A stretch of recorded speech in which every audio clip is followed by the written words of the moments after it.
우리 다 함께 사도신경으로 우리의 신앙을 고백드리시면서 9월 21일 목요일 아침 예배를 우리 하나님께 올려드리겠습니다. 나는 전능하신 아버지 하나님 천지의 창조주를 믿습니다. 나는 그의 유일하신 아들 우리 주 예수 그리스도를 믿습니다. 그는 성령으로 잉태되어 동정녀 마리아에게서 나시고 본디오 빌라도에게 고난을 받아 십자가에 못 박혀 죽으시고 장사된 지 사흘 만에 죽은 자 가운데서 다시 살아나셨으며 하늘에 오르시어 전능하신 아버지 하나님 우편에 앉아 계시다가 거기로부터 살아있는 자와 죽은 자를 심판하러 오십니다. 나는 성령을 믿으며 거룩한 공교회와 성도의 교제와 죄를 용서받는 것과 몸의 부활과 영생을 믿습니다. 아멘. 우리 찬송가 382장 너 근심 걱정 말아라 함께 찬양합니다.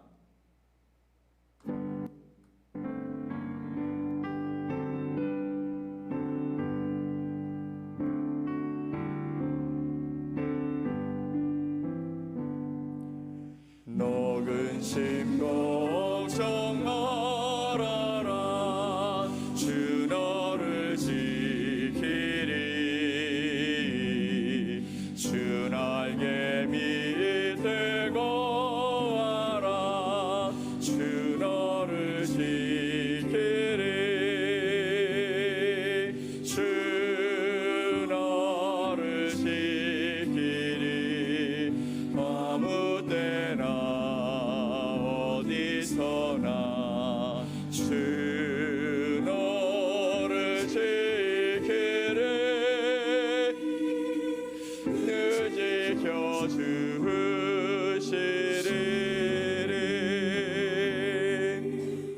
어려워 낙심될 때에 주 너를 지키리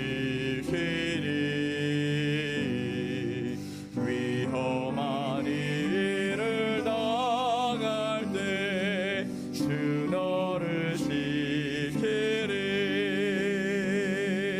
주 너를 지키리 아무 때나 어디서나 주 너를 지키리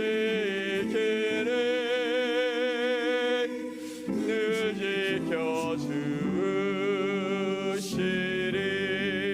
지켜주시리 없을 것 미리 아시고 주 너를 지키리 구하는 것을 주시며 주 너를 지키리 주 너를 지키리 아무 때나 어디서나 주 너를 지키리 늘 지켜주시리 어려운 시험 당해도 주 너를 지키리 우주의 품에 거하라 주 너를 지키리 주 너를 지키리 아무 때나 어디서나 주 너를 지키리 늘 지켜주시리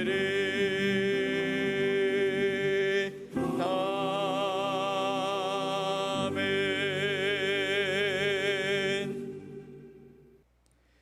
오늘 함께 보실 하나님의 말씀은 시편 92편 1절로 15절 말씀입니다. 시편 92편 1절로 15절 말씀을 우리 한 목소리로 합독해서 말씀을 읽겠습니다. 지존자여, 시편금과 비파와 수금으로 여호와께 감사하며 주의 이름을 찬양하고 아침마다 주의 인자하심을 알리며 밤마다 주의 성실하심을 베풀미 좋으니이다. 여호와여, 주께서 행하신 일로 나를 기쁘게 하셨으니 주의 손이 행하신 일로 말미암아 내가 높이 외치리이다. 여호와여, 주께서 행하신 일이 어찌 그리 크신지요. 주의 생각이 매우 깊으시니이다. 어리석은 자도 알지 못하며 무지한 자도 이를 깨닫지 못하나이다. 악인들은 풀같이 자라고 악을 행하는 자들은 다 흥왕할지라도 영원히 멸망하리이다. 여호와여, 주는 영원토록 지존하시니이다. 여호와여, 주의 원수들은 패망하리이다. 정녕 주의 원수들은 패망하리니 죄악을 행하는 자들은 다 흩어지리이다. 그러나 주께서 내 뿔을 들소의 뿔같이 높이셨으며 내게 신선한 기름을 부으셨나이다. 내 원수들이 보응받는 것을 내 눈으로 보며 일어나 나를 치는 행악자들이 보응받는 것을 내 귀로 들었도다. 의인은 종려나무같이 번성하며 레바논의 백향목같이 성장하리로다. 이는 여호와의 집에 심겼으며 우리 하나님의 뜰 안에서 번성하리로다. 그는 늙어도 여전히 결실하며 진액이 풍족하고 빛이 청청하니 여호와의 정직하심과 나의 바위 되심과 그에게는 불의가 없음이 선포되리로다. 아멘. 오늘 시편 92편의 말씀을 통해 여호와의 집에 심겨진 자의 축복이란 제목으로 여러분과 하나님의 말씀을 나누겠습니다. 오늘 우리가 읽은 시편 92편의 표제어가 안식일의 찬송시라고 되어 있습니다. 이 뜻은 다른 개인적인 감사 또는 찬송과는 달리 이 시편이 안식일에 이스라엘 백성들이 함께 하나님을 찬양하는 찬양의 시로 드려졌다라는 것입니다. 다만 이 시편이 안식일의 성전에서 불렸는지 아니면 제사 전인지 후인지 그것을 우리는 정확히 알 수는 없습니다. 하지만 분명한 것은 이스라엘 백성들이 함께 노래하고 고백한 찬송시라는 것이죠. 더욱이 사람들의 목소리뿐만 아니라 악기를 연주하면서 하나님을 힘있게 찬양한 것으로 보여집니다. 1절과 3절의 말씀을 보면 지존자여, 시편금과 비파와 수금으로 여호와께 감사하며 주의 이름을 찬양하고 아침마다 주의 인자하심을 알리며 밤마다 주의 성실하심을 베풀미 좋으니이다. 아멘.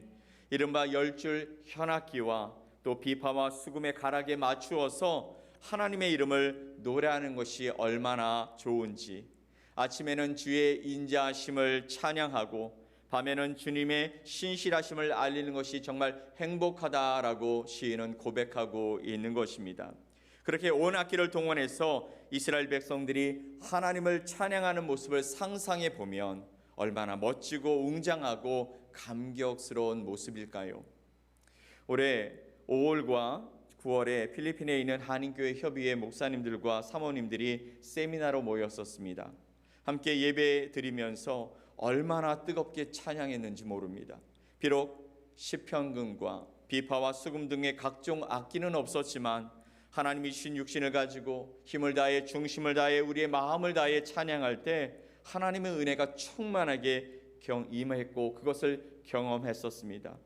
시편 92편 당시 성전에서 드려지는 이 찬양이 그곳에 모인 무리들과 들으시는 하나님께 얼마나 큰 기쁨과 감동이 되었을지 상상이 되는 모습이라는 것이죠. 사랑하는 성도 여러분, 하나님은 여러분의 온 마음과 온 몸으로 드리는 찬양을 기뻐하시는 줄 믿습니다. 찬양을 잘 못해도 괜찮습니다. 중심으로 기뻐하면서 감사하면서 하나님을 인정하고 믿음으로 드리는 찬양이라면 언제 어디서나 드리든지 그것이 하나님이 기뻐 받으시는 찬양이 될 줄 믿습니다. 우리에게도 이 시편의 말씀 92편의 말씀을 가지고 찬양을 만들어 부른 노래가 있죠. 아침에 주의 인자하심이라는 찬양입니다. 그 가사를 보면 아침에 주의 인자하심을 나타내시며 밤마다 주의 성실하심을 베풀미 좋나이다. 여호와께 감사하며 주의 이름을 찬양, 여호와께 감사하며 주의 이름을 찬양. 여호와여 주의 행사가 어찌 그리 크신지요, 주의 생각이 심히 깊으시나이다 라고 찬양하고 있습니다. 이 찬양의 가사처럼 이스라엘 백성들이 안식일에 함께 모여 하나님을 찬양했던 찬송의 내용이 바로 이런 것이죠. 4절과 5절 말씀에 여호와여 주께서 행하신 일로 나를 기쁘게 하셨으니 주의 손이 행하신 일로 말미암아 내가 높이 외치리이다. 여호와여 주께서 행하신 일이 어찌 그리 크신지요, 주의 생각이 매우 깊으시니이다. 아멘. 이 시인의 감탄은 이런 것입니다. 주께서 행하신 일이 어찌 그리 크십니까? 라는 것이죠. 우리가 주목할 것은 주께서 행하신 일에 대한 시인의 안목인 것이죠. 시인의 그 마음인 것입니다. 그는 무엇을 근거로 주의 행하심이 이렇게 크다라고 이해하고 있는 것일까요? 그것은 바로 아침마다 주의 인자하심을 알리며 밤마다 주의 성실하심을 베푼다라는 그것이었습니다. 이것이 시인이 알고 있는 하나님의 행하심의 모습인 것이죠. 하나님이 피조물을 대하시는 모습이 얼마나 인자하고 성실하신지를 깊이 깨닫게 되었다. 그것이 바로 주님이 행하신 놀라운 일, 크신 일이라고 말하고 있는 것입니다. 그런데요, 우둔하고 어리석은 자는 절대로 하나님이 이런 일을 행하셨다라는 것을 알지 못한다라고 말하고 있습니다. 6절에서 그것을 고백하고 있는데요, 어리석은 자도 알지 못하며 무지한 자도 이를 깨닫지 못하나이다 라고 말합니다. 또한 악인들은 풀같이 자란다라고 말하죠. 그리고 9절에서는 주님의 원수들이 패망할 것이라고 말하고 있습니다. 그만큼 하나님의 자녀들이 아닌 자들이 이 세상에서 누리는 영화나 그 평안은 잠깐 누리는 것이고 곧 없어질 것이라고 말씀하고 있는 것입니다. 그렇다면 우리는 하나님께 믿음으로 심는 삶을 분명히 살아가야 할 것입니다. 분명 우리가 심은 그것을 수확할 때가 올 것이며 또 하나님이 기뻐하실 선하고 온전한 것을 하나님의 집에 심었을 때 분명 하나님께서 그 놀라운 그 결과를 가지고 또 그 수확을 가지고 하나님께서 우리에게 복을 더하실 것이라고 말씀하고 있는 것이죠. 우리가 그렇게 살아야 할 이유는 본문 9절에서 말씀하고 있는데요, 여호와여 주의 원수들은 패망하리이다. 정녕 주의 원수들은 패망하리니 죄악을 행하는 자들은 다 흩어지리다 라고 말씀하고 있습니다. 이스라엘 백성들은요, 자신의 상황이 비록 부조리하고 그래서 고난과 역경이 계속되는 현장 속에서도 결코 흔들림 없이 확신과 믿음 가운데 하나님의 이름을 높이며 찬양하고 있죠. 사실 그들은 조상들로부터 자신들의 역사 속에서 하나님이 어떻게 역사하셨는지, 어떻게 그들을 인도하셨는지, 어떻게 구원하셨는지, 어떻게 애굽에서 그들을 이끌어내셨고 어떻게 광야에서 그들을 인도해 내셨는지 생생하게 전해 들었습니다. 더욱이 약속의 땅인 가나안을 향해 들어가서 원수들과 싸워 그 땅을 정복한 일도 그 선조들을 통해서 생생하게 전해 들었던 사람들입니다. 그 과정 속에서 하나님의 나라를 세우고자 하는 그들에게 공의와 정의의 하나님께서 어떻게 원수들을 물리치게 하셨는지, 그들의 삶의 현장에서 그것들을 체험하게 했는지, 그것을 후손들에게 증언해 줬다라는 것입니다. 그렇게 이 말씀을 듣는 우리들의 삶 속에서 하나님이 행하신 그 놀라운 일들을 우리의 가족들과 우리의 이웃들에게, 교회 공동체와 우리가 속한 지경 가운데 나누고 또 증언하면서 하나님의 이름을 높이며 살아갈 때 우리가 우리에게 주신 그 신앙이 전수되고 세상이 우리로 말미암아 조금이나마 변화될 수 있게 될 줄 믿습니다. 오늘 본문 10절과 11절 말씀을 보면, 그러나 주께서 내 뿔을 들소의 뿔같이 높이셨으며 내게 신선한 기름을 부으셨나이다. 내 원수들이 보응받는 것을 내 눈으로 보며 일어나 나를 치는 행악자들이 보응받는 것을 내 귀로 들었도다. 아멘. 주께서 내 뿔을 들소의 뿔같이 높이셨다라고 고백하고 있습니다. 그리고 내게 신선한 기름을 부으셨다라고 말씀하고 있죠. 하나님의 복이 이런 것입니다. 세상의 악한 자들과 함께하지 아니하고 하나님을 바라보면서 하나님의 그 크신 능력과 은혜를 찬양하고 그 하나님 앞에 나아가 하나님의 집에 심겨진 자들을 하나님은 그냥 내버려 두시지 아니하시고 그 삶에 힘을 더하여 주신다고 말씀하고 있죠. 악인들의 패망과는 달리 하나님께서 시인에게 엄청난 힘을 공급해 주심으로 번영과 복된 삶을 살아가도록 인도해 주신다라고 말씀하고 있는 것입니다. 이런 일련의 역사들이 바로 성경에 나타난 위대하신 하나님의 역사인 것이죠. 그리고 우리가 이것을 읽을 때마다 그때 그 시간에는, 그 시절에는 그랬지라는 그 하나님의 역사를 제안하는 것이 아니라 오늘 나와 함께 하시는 그 역사로 맞이하며 하나님의 놀라운 역사가 오늘도 그렇게 행하게 되어질 것입니다. 하나님 주께서 내 뿔을 들소의 뿔같이 높이시며 내 삶의 신선한 기름으로 풍성하게 하실 것입니다 라고 고백하는 가운데 그 역사가 우리의 삶 속에 나타나게 될 줄 믿습니다. 그래서 나와 함께 하시는 하나님의 역사, 바꿔 말해 이스라엘 백성들에게 지금도 역사하시고 계시는 하나님이 우리와 함께 하심으로 말미암아 하나님을 의지하는 자에게 주시는 그 축복이 12절로 14절 말씀에 기록되고 있는데요. 의인은 종려나무같이 번성하며 레바논의 백향목같이 성장하리로다. 이는 여호와의 집에 심겼으며 우리 하나님의 뜰 안에서 번성하리로다. 그는 늙어도 여전히 결실하며 진액이 풍족하고 빛이 청청하니라고 말씀하고 있습니다. 이스라엘 백성들, 하나님의 백성들을 종려나무에 빗대고 또 레바논의 백향목같이 라고 말씀하시며 우리에게 말씀하시는 이유가 도대체 무엇일까요? 여러분, 종려나무는요 키가 10m에서 30m까지 자란다고 말합니다. 그런데요 그 뿌리는 땅속 깊이 100에서 200m까지 뻗어나간다라고 말합니다. 물이 부족한 사막 지역에서 살고 있지만 죽지 않는 이유가 바로 여기에 있는 것입니다. 그리고 이 종려나무를 베고 남은 구루터기를 불에 태워도 그 구루터기에서 싹이 나고 자란다고 말합니다. 그래서 종려나무를 불사조라고 부르기도 한다라는 것이죠. 사막에서 종려나무가 보이면 그 근처에 오아시스가 있을 가능성이 높다라고 또 이야기합니다. 그래서 종려나무는 생명의 상징이기도 하죠.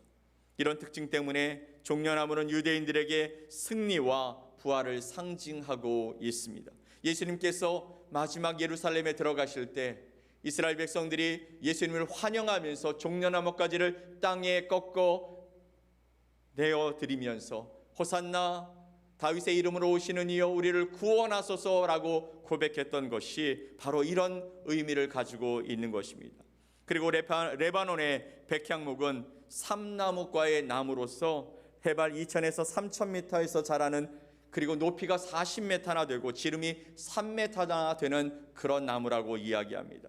레바논의 백향목은 높은 산에서 추위와 폭풍과 강풍, 그 온갖 고난을 이겨낸 나무로서 고난 중에 깊이 뿌리를 내리고 단단히 자라서 최고의 목재로 성전과 왕궁을 짓는 데 사용되었던 나무였습니다. 사랑하는 성도 여러분, 믿음으로 말미암아 의롭다 함을 얻은 그의 백성들은 번성하는 축복을 누린다고 12절에 말씀하십니다. 의인은 종려나무같이 번성하며 레바논의 백향목같이 성장하리로다. 심지어 겉보기에는 다 된 것 같은 나무라도 하나님의 은혜 안에서는 여전히 열매를 맺고 푸름을 유지하며 살아간다고 14절에 말씀하십니다. 그는 늙어도 여전히 결실하며 진액이 풍족하고 빛이 청청하니 그러므로 여호와의 집에 심겨지며 그의 뜰 안에서 번성하는 축복을 누리게 된다라고 말씀하고 있죠. 13절에 이는 여호와의 집에 심겼으며 우리 하나님의 뜰 안에서 번성하리로다. 아멘. 의인은 하나님 앞에 하나님을 사랑하고 하나님을 의지하는 그 믿음의 사람들은 하나님의 집에 심겨져서 하나님이 그를 붙잡아 주시고 그와 함께 하시고 그를 가꾸시며 인도하심으로 말미암아 늙어도 진액이 마르지 아니하고 그 잎이 청청하며 열매를 맺는 하나님의 나무로 성장할 것이라고 말씀하고 있습니다. 하나님은 우리의 처음과 나중이 되십니다. 우리를 인도하시는 전능하신 하나님이십니다. 우리를 붙드시는 하나님께서 우리와 함께 하심으로 말미암아 우리의 삶에 놀라운 능력과 은혜를 보여주실 줄 믿습니다. 바라기는 그의 뜰 안에 거하면서 하나님의 은혜로 말미암아 생명의 능력을 경험하며 살아가는 저와 여러분이 되시기를 예수 그리스도의 이름으로 간절히 축복합니다. 아멘. 우리 함께 기도합시다. 전능하신 하나님 아버지, 은혜와 사랑을 감사합니다. 지난밤 우리를 평안히 지켜주시고 인도하여 주셔서 오늘 이 아침에 우리의 생명을 연장시켜 주시고 우리를 깨우셔서 하나님 앞에 나와 예배하게 하시니 감사합니다. 우리의 삶을 주님 앞에 맡겨드립니다. 악인처럼 패망하는 자가 아니라 하나님을 의지하고 하나님 앞에 소망을 두고 하나님의 그 뜰 안에 심겨져서 그 잎이 마르지 아니하고 청청하며 진액이 마르지 아니하고 우리의 삶 속에 허락하신 하나님의 놀라운 능력으로 매일매일 순간순간 주님을 위해 기쁨으로 찬양하고 열매를 맺어가는 복된 삶을 살아갈 수 있도록 우리를 지켜 주시옵소서. 오늘 하루 복된 날 하나님 우리를 인도해 가실 때 주님의 은혜와 사랑을 이 땅에 흘려보내는 복의 통로가 되게 하여 주시고 예수 그리스도를 이 땅에 하나님의 그 생명을 잃고 꺼져가는 영혼들을 향하여 증거하며 그들을 주님께로 인도해내는 생명의 통로가 되어 살아가게 하여 주시옵소서. 오늘도 우리를 만나는 모든 사람들이 복되게 하여 주시고 우리와 함께하는 사람들이 생명으로 소성하는 놀라운 역사에 쓰임받을 수 있도록 우리를 사용해 주시옵소서. 그렇게 우리와 함께하실 주님께 감사드리며 예수 그리스도의 이름으로 기도 올리옵나이다. 아멘. 하늘에 계신 우리 아버지여, 이름이 거룩히 여김을 받으시오며 나라가 임하시오며 뜻이 하늘에서 이루어진 것 같이 땅에서도 이루어지이다. 오늘 우리에게 일용할 양식을 주시옵고 우리가 우리에게 죄 지은 자를 사하여 준 것 같이 우리 죄를 사하여 주시옵고 우리를 시험에 들게 하지 마시옵고 다만 악에서 구하시옵소서. 나라와 권세와 영광이 아버지께 영원히 싸움나이다. 아멘.